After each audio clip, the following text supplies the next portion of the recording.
Директорскиот колач на големо се дели. Дел од директорските позиции со актуелните директори, дел пак со нови решенија, а дел со рокади. Според информациите на телевизија 24 од партиски извори во СДСМ, Васко Ковачевски останува главен во ЕСМ, Сања Лукаревска во УЈП, Томислав Тунтев во АЦВ, додека пак според информациите за Дуи треба да биде резервирано председателското место во управниот одбор на МНФ.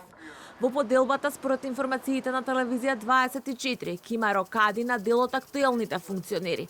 Така според висок партиски функционер од СДСМ Јован Деспотовски ќе се пресели во слободните економски зони, кои пак ќе се спојат со Агенцијата за инвестиции. Во фотилјата на Деспотовски во Фондот за иновации планот е да седне партискиот подпредседател Коста Петров.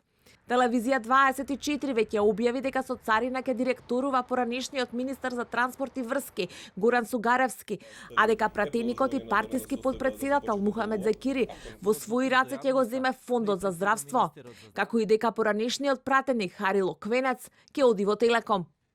Како спортско изненадување во директорската фотелја во Агенција за млади и спорт, според информациите ќе седне ракометарот Наумче Мојсовски.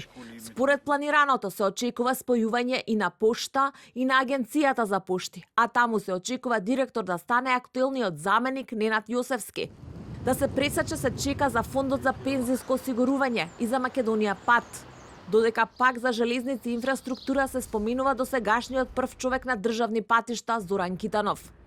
Дуи повоздржани земјињата на своите директори. Според неофицијалните информации, Еју Прустеми се сели во МЕПСО, иако за таа позиција се споминува и екс-министерот за правда Билен Салиу, кој што е актуелен заменик во оваа компанија. Во Агенцијата за електронски комуникации се очекува да седне Фестим Халили, поранешен вице-премиер за рамковен договор.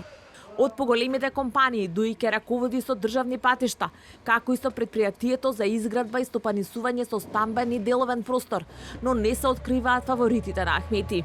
Официјално од владата за телевизија 24 велат дека процесот е во финиш. Сакаме да ви информираме дека во тек се финални консултации за избор на персоналните решенија за местото од третиот ешалон. Исто така, истакнуваме дека процесот се води мошне внимателно и штом заврши процесот на разговори и консултации, веднаш ќе ја информираме јавноста.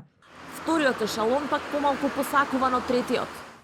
Апетитите на партиските функционери за директорски фотели многу поголеми од функциите во вториот ешалон.